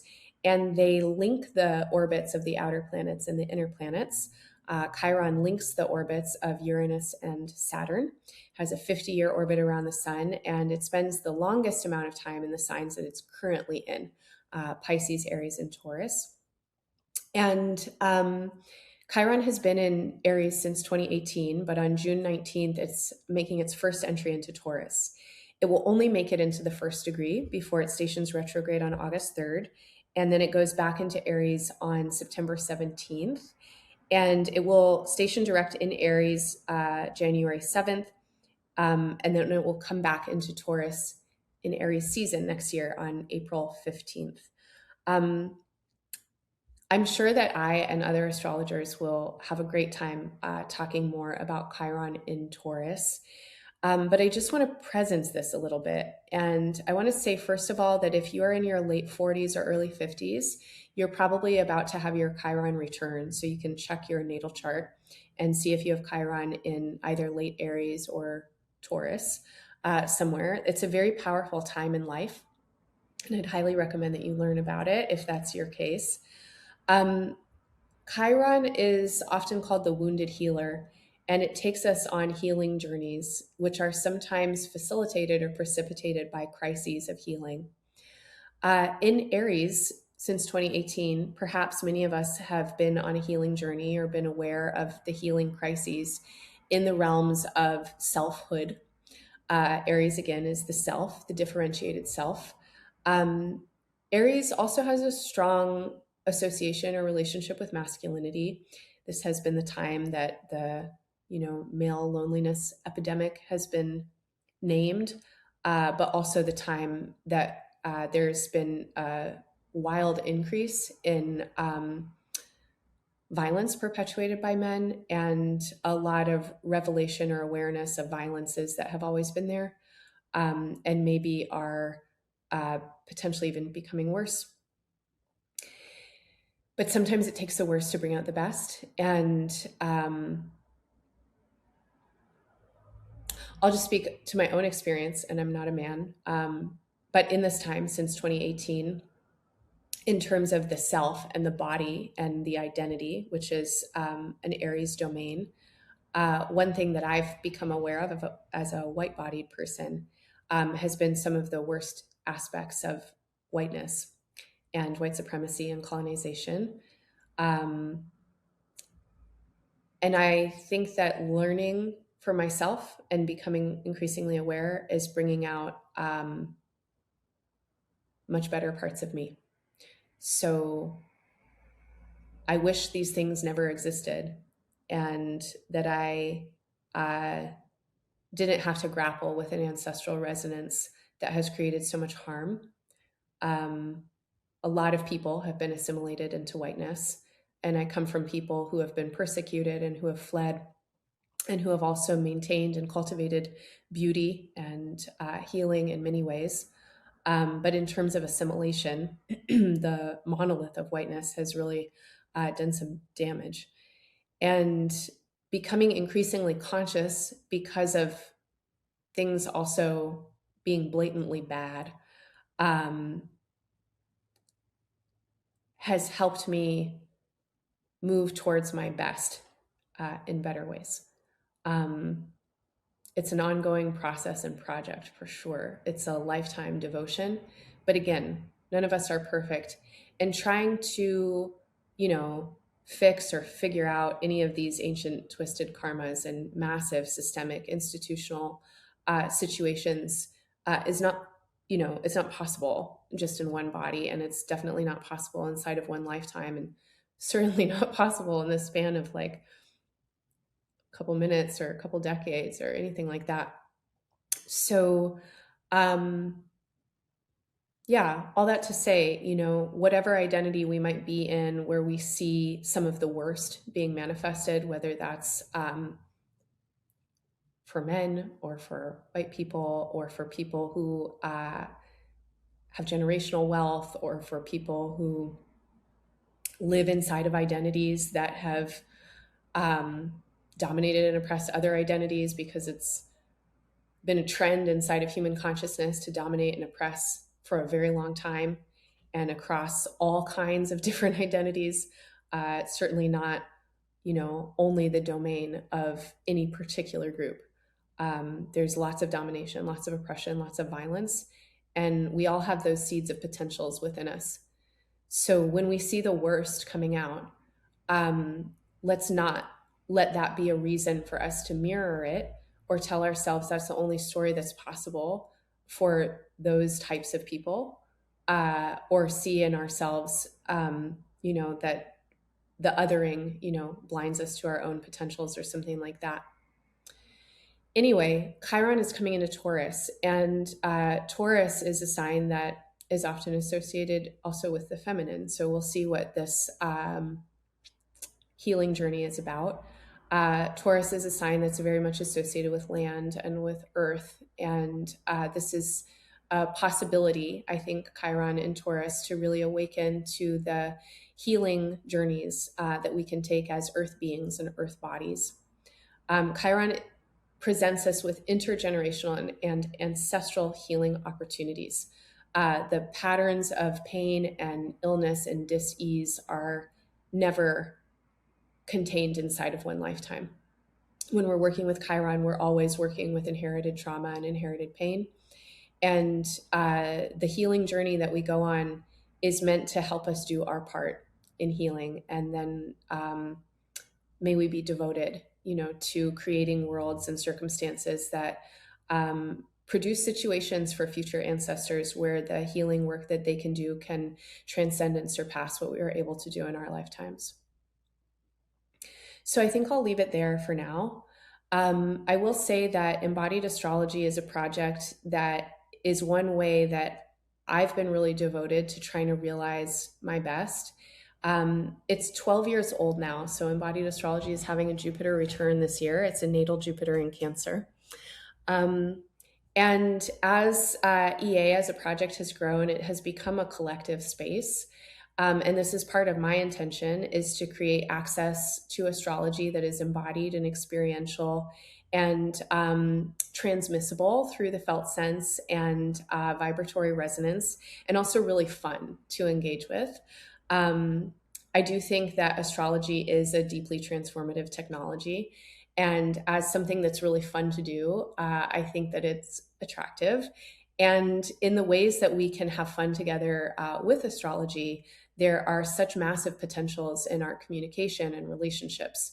It's one of the best modalities I've ever experienced to help relationships heal and deepen and strengthen, because we're all paradoxical and idiosyncratic and imperfect and traumatized. But a lot of that, most of that shows up in our charts. And to be able to see it in our charts helps us to not take it personally and helps us to not objectify ourselves or others, but to get very curious about what are these influences and how can we care for ourselves and how can we communicate across our, elemental and modality and aspect differences. And Embodied Astrology as a collective now supports multiple practitioners and also group practice spaces. And inside of these spaces, we are practicing tuning in with our best selves, which is often also tuning in with our shortcomings and tuning in with our limitations and capacities and our senses of humor. And really, building and cultivating our gifts and taking care of the places where maybe we can't see ourselves so clearly, or we act out of alignment or make impacts that we don't intend. So if you're interested in doing work that might support and assist you in loving yourself more and connecting more deeply with others and exploring your gifts and your generosities and your opportunities, please come and join us sometime at Embodied Astrology. And we have a whole lot of things going on that are strategically timed with astrology to support what is happening now. So the first thing that I'm going to mention is that we have 2 monthly series, one of which has already started and one which will be starting, and both of them are working with fire. So the one that has already started is a series that is devoted to initiation of spiritual warriorship. And this series is working intentionally with Saturn and Neptune in Aries, with this new world building type of energy. The space is held by Aziz Bisans. Aziz is an embodied astrology practitioner, a somatic therapist, an artist, and an activist. And he is holding space with multiple other facilitators from all around the world. I'm excited to join Aziz, by the way, on June 23rd for a special session. We'll look at Eris, an outer planet that I didn't name yet in this transmission, but Eris is also in Aries, and I think a powerful player in the whole gestalt of everything that's happening. And I am really excited to explore Eris together. But along with me on June 23rd, Aziz has multiple guests throughout the year. And every single month on the 4th Tuesday, Aziz and guests gather to explore land-based spiritual practices and practices of communal resilience and remembering how we are spiritual warriors in times of occupation and genocide, how we come together with love for liberation, face our fears, and really tap in and tune into our heart and our power.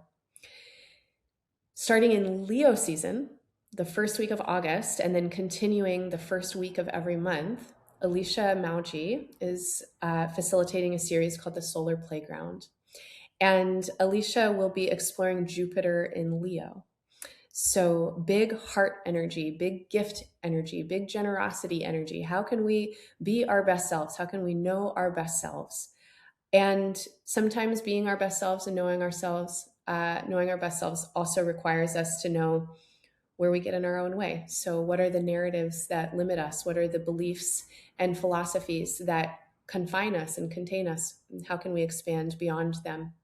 This will be an opportunity to engage with art and creative expression and different kinds of meaning making in a group setting. It's not a didactic teaching of astrology around what Jupiter in Leo is, but really a chance for people who are interested in exploring their own charts and working with their own meaning making around astrology to play.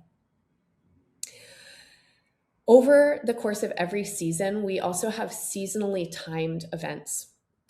These events are often one off events, and they're conversations or other kinds of happenings that are meant to boost the energy and the influence of the season. On June 13th in Gemini season, as I briefly mentioned before, I'm going to be joined by Blair Bogan and Alice Sparkley Cat, two of my favorite astrologers, and we are going to be in a conversation facilitated by Alicia Mauji, who I just mentioned. Alicia is a community coordinator at Embodied Astrology, as well as a talented facilitator and space holder and an enthusiastic astrology student and practitioner. And Allison, Blair, and I, and Alicia as well, all have very creative practices with astrology. We tend to be disobedient within our forms. We are queer practitioners and we engage with queering astrology. So, this conversation is going to be exploring how we do that and how we think about astrology as practice that can transcend its own boundaries and be incorporated into art and activism and life, and also the ways that we engage socially. In Cancer season, right at the beginning of Cancer season, on the solstice itself, on June 21st, Erin Fogel is joining me. Erin is an amazing astrologer and energy worker and musician. And she's going to be joining me to talk about Chiron and Taurus. So if you're interested in this resonance of the wounded healer, come and join us. Erin has a lot to offer in terms of energy healing practices and inner contemplation and astrology. Chiron will have just moved into Taurus a couple of days prior, and on the solstice, the sun will be sextile with Chiron from Cancer, and it feels like a powerful time to align and attune with that energy. This is still in the works, so I'm saying this with a prayer that it's going to happen. We are currently planning a pop-up astrology experience that will be happening the first week of July in the midst of some of the most activating and chaotic astrology of the year, as Mars moves into Gemini and contacts all the outer planets, and Neptune is stationing retrograde, and Jupiter is there contacting all the outer planets. It is such a wild and wacky time to be trying to do something. Mercury will station retrograde as well, right around there. But we're going to give it a go. And our intention is to use astrology to have a creative, chaotic collaboration that combines multiple locations in person and online, where we explore together personal and collective astrology. We research the past. We maybe don't predict, but look forward to the future and offer the future strategies like games or embodiment practices or ideas about how particular cycles might play out, and inform ourselves by doing community skill shares and learning about what people are already doing and have already known how to do that we can continue and spread and innovate and play with all together.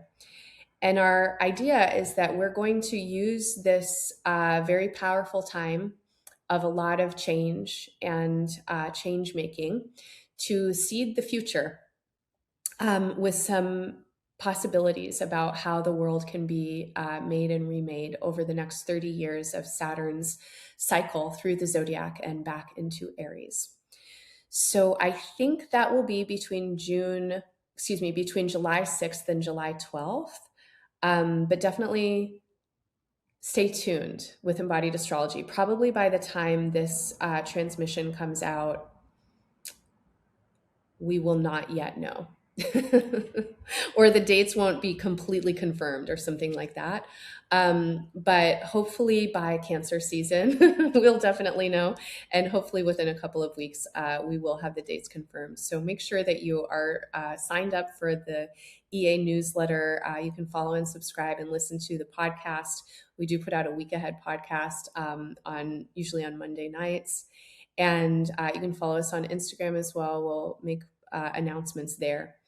It would be great to play with you around that time. And then we'll have a Virgo season event. Also, the details are TBA, but there are some plans in the works. And so if you're interested in exploring the devotional elements of Virgo and Virgo's association with healing and herbal medicine, we have a special guest, hopefully, who will join us. And then on a week-to-week basis, you can find me every Monday from 8 to 9:30 a.m. Pacific on Zoom or anytime by recording in my Moon Day class, Somatic Space. Every single week, I play in the realms of embodying astrology and use the astrology of the week ahead to devise a somatic score. And so we tune in through the felt sense. We do movement, we do meditation. I'm recording for you on a Moon Day evening, and this morning we danced, and it supported me so much throughout the day. And I still feel good from dancing together with the folks who were there with me in the Zoom room. These are gentle, accessible, all levels practices. Everybody can dance, even if not everybody can stand on their feet or, move any particular body parts. So we work through the realms of energy and imagination and inspiration, and there's lots of adaptability and modification cues.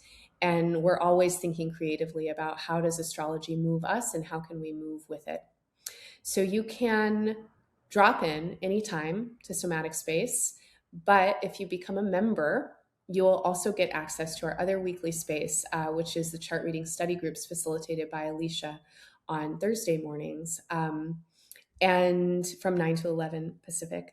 And these spaces are such sweet exploratory spaces and such a cool way to learn about astrology, because astrology is always happening. It's living inside of us. We all are expert astrologers, even if we don't know the language. And the way that we do it at Embodied Astrology is not formulaic, it's not didactic, it's not a top-down hierarchical kind of model where you have to understand all the rules about something. We resonate with it. And then we share stories, and we really cultivate co-learning spaces. And the chart reading study groups are places where people teach each other. And often it's through sharing information of what they've learned, but it's always through sharing their felt sets and experience. So these spaces function as storytelling spaces, on some level as peer support spaces. They're spaces that will really give you access to tuning in with your chart and therefore with yourself and with your life. So come play. The last thing that I'll say is that if you really want to learn about astrology and you want to learn the ins and outs of reading a chart, of casting a chart, of reading natal charts or relationship charts, or using astrology for event timing or things like that, I am offering a new practitioner cohort starting in Virgo season, the weekend of August 29th. And this is a year-long apprenticeship. And we are going to be gathering every other week with me and on the off weeks in study groups. This is a deep dive into experiential embodied astrology.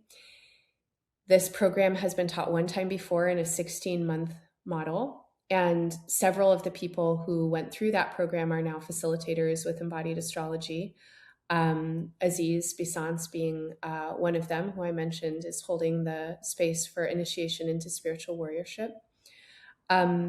My intention is that embodied astrology becomes a rich space of practitioner support, and that we share and spread astrology in ways that can help a lot of people integrate astrology into their various modalities.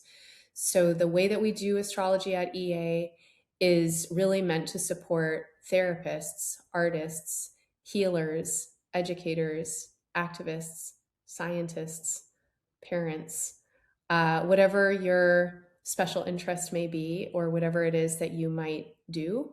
Astrology could be a good companion for that, and we would love to explore it with you.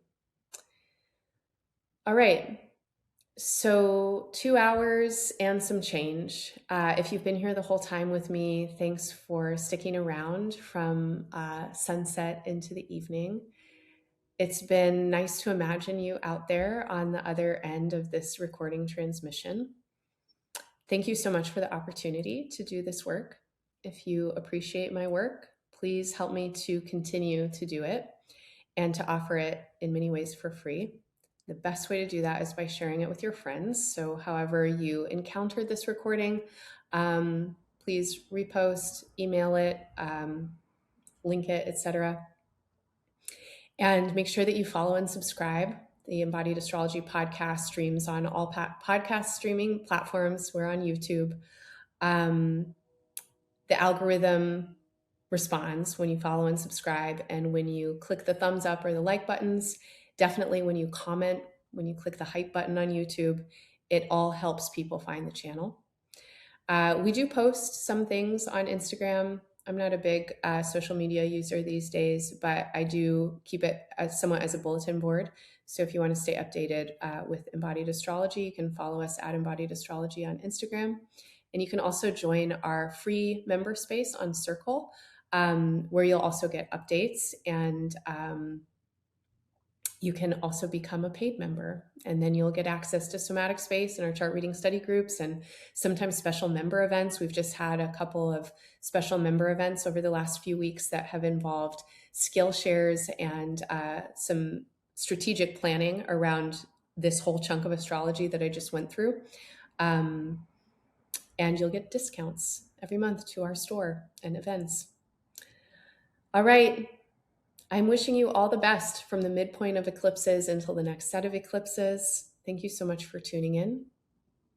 Bye for now, and hello forever.